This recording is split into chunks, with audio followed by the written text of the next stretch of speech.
Hello दोस्तों, इस नई कहानी में आज आप सभी का स्वागत है। आज की इस कहानी का नाम है बदमाश डॉक्टर और नई बहू। यह एक सास बहू स्टोरी है। अगर आपको हिंदी कहानियाँ, मोरल कहानियाँ या बेड टाइम स्टोरी सुनने का शौक़ है तो इस कहानी को पूरा ज़रूर सुनें। यह एक मोरल स्टोरी है। तो चलिए हम आपको कहानी की तरफ ले चलते हैं। वर्षा की शादी को 15 दिन हो चुके थे। हनीमून से वापस आते ही वह गांव अपनी ससुराल जाने की पैकिंग करने लगी। नकुल, वर्षा तुम्हें बुरा तो नहीं लग रहा ना कि मैं तुम्हें अकेले गांव में माँ बाबूजी के पास भेज रहा हूँ? क्या करूँ, फैक्ट्री में काम बहुत है। मालिक छुट्टी नहीं दे रहे हैं। अगर वो छुट्टी दे देते तो मैं भी तुम्हारे साथ चलता।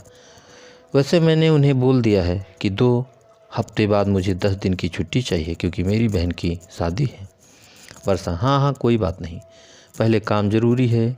और वैसे भी मैं कोई पराई जगह थोड़ी जा रही हूँ, मैं तो अपने ससुराल जा रही हूँ, अपने घर। वहाँ रहूँगी तो माँ जी को सहारा मिलेगा। सुनैना की शादी भी तो है अगले महीने। मुझे कोई बुरा नहीं लग रहा, तुम परेशान मत हो।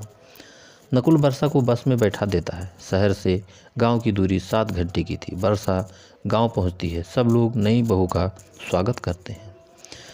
वर्षा की सास और ननद बहुत अच्छे स्वभाव की थी। उन्होंने वर्षा को महसूस ही नहीं होने दिया कि वह किसी नई जगह आई है। वर्षा, गांव की कुछ औरतें तुम्हारी मुंह दिखाई के लिए आने वाली हैं। सबका बहुत मन था तुम्हें देखने का। एक काम करो, तुम जल्दी से तैयार होकर आंगन में आ जाओ। सुनैना, भाभी आज मैंने आपके लिए पूड़ी आलू और खीर बनाई है, मैं अभी आपके लिए लेकर आती हूँ। सुनैना ने ज़बरदस्ती वर्षा को भारी नाश्ता खिलाया। मेहमान भी बार बार आ रहे थे, इसलिए वर्षा को सबके साथ कुछ न कुछ खाना पड़ा।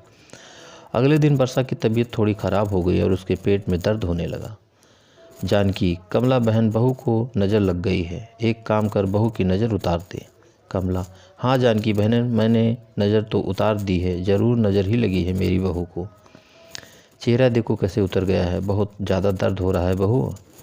वर्षा, हाँ पता नहीं, पेट में मरोड़ रहा है, रुक रुक कर दर्द हो रहा है। सुनैना, माँ मुझे लगता है वर्षा भाभी को गांव के खान पान की वजह से दिक्कत हो रही है। क्यों भाभी, मैं ठीक कह रही हूँ ना? वर्षा, हो सकता है मुझे यहाँ का पानी सूट न किया हो, पहले इतना दर्द नहीं होता था। जानकी, एक काम कर बहू को डॉक्टर विनोद के पास ले जा, कोई ना कोई दवा दे देंगे। कमला, हाँ ये ठीक रहेगा, चल बहू मैं तुम्हें डॉक्टर साहब के पास ले चलती हूँ, बहुत अच्छी दवाई देते हैं वो, उनकी एक ही खुराक से आराम आ जाता है। सुनैना, माँ भाभी को वो जो दवाई की दुकान वाला है उससे दवाई ले कर दे दो, डॉक्टर साहब के पास जाने की क्या ज़रूरत है, थोड़ा सा ही तो पेट में दर्द है भाभी के। कमला, अरे तू ये कैसी बात कर रही है सुनैना, ये थोड़ी है कि तूने उन डॉक्टर के पास जाना छोड़ दिया, हम सब भी जाना छोड़ देंगे। अरे बहुत अच्छे डॉक्टर हैं वो, इतने सालों से हमारे गांव में मरीजों की देखभाल कर रहे हैं। तू चुप कर, चल बहू इसकी बातों पर ध्यान मत दे, मैं तुझे लेकर चलती हूँ। वर्षा उस समय कुछ नहीं बोली, पर उसे सुनैना की बात थोड़ी अटपटी लगी। सुनैना की बातों पर उसने उस समय ध्यान नहीं दिया। उसे लगा कि वैसे ही सुनैना कुछ बोल रही होगी। वर्षा अपनी सास के साथ डॉक्टर विनोद के क्लिनिक पर जाती है। क्लिनिक के बाहर औरतों की बहुत भीड़ थी। वर्षा का नंबर सबसे आखिरी था, इसीलिए वह लाइन में पीछे लगी। कुछ समय बाद वर्षा का नंबर आ जाता है। वर्षा अपनी सास के साथ डॉक्टर के कमरे में जाने लगती तो बाहर खड़ा गार्ड उन्हें रोक देता है। गार्ड, माता जी आप मरीज के साथ अंदर नहीं जा सकती, डॉक्टर साहब गुस्सा करेंगे। वर्षा, माँ जी आप यहीं रुको, मैं दिखा कर आती हूँ। कमला, ठीक है बहू मैं यहीं रुकती हूँ, अच्छे से सब बता देना। वर्षा अंदर जाती है। एक कुर्सी पर लगभग 40-42 साल का आदमी बैठा था। उसके चेहरे पर कुछ निशान थे जैसे गहरी पुरानी खरोच। वही था डॉक्टर विनोद। डॉक्टर विनोद, वर्षा बताओ क्या तकलीफ़ है?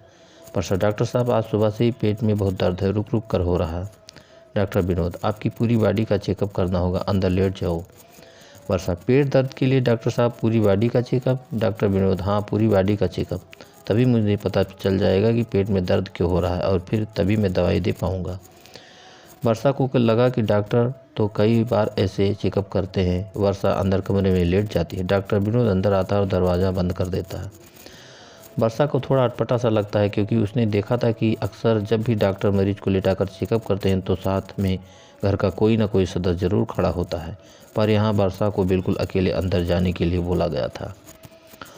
डॉक्टर विनोद, वर्षा जी अपनी साड़ी का पल्ला थोड़ा ऊपर कीजिए, मुझे पेट देखना है। कहाँ कहाँ दर्द है, मैं दबाता जाऊँगा, आप बताते जाना। यहाँ। वर्षा जी, नहीं यहाँ नहीं, साइड में इधर। डॉक्टर विनोद, एक काम करता हूँ, मैं पूरे पेट पर दबा कर देखता हूँ, जहाँ दर्द होता है बता देना। अब वर्षा को थोड़ी घबराहट महसूस होने लगी। विनोद वर्षा के शरीर को गलत तरीके से छूने की कोशिश करने लगा। वर्षा ने विनोद का हाथ झटक दिया और ज़ोर से उसे तमाचा लगाया। वर्षा, बदतमीज इंसान, तुम डॉक्टर के नाम पर धब्बा हो। मैं अभी जाकर तुम्हारी काली करतूत सबको बताती हूँ।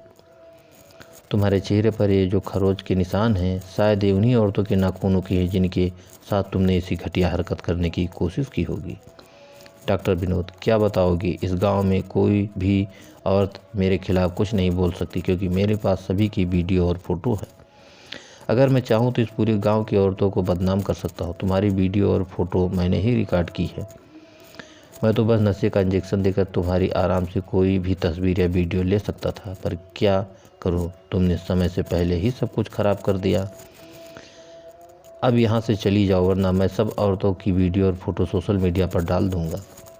वर्षा उस समय चुप रही क्योंकि उसे गांव की औरतों की इज्जत की परवाह थी। घर आकर उसने सारी बात फ़ोन पर अपने पति नकुल को बताई। सुनैना पहले से ही डॉक्टर के अत्याचार का शिकार थी। वह डर गई थी कि कहीं उसने घर में किसी को कुछ बताया तो डॉक्टर विनोद उसकी फ़ोटो और वीडियो सोशल मीडिया पर न डाल दें।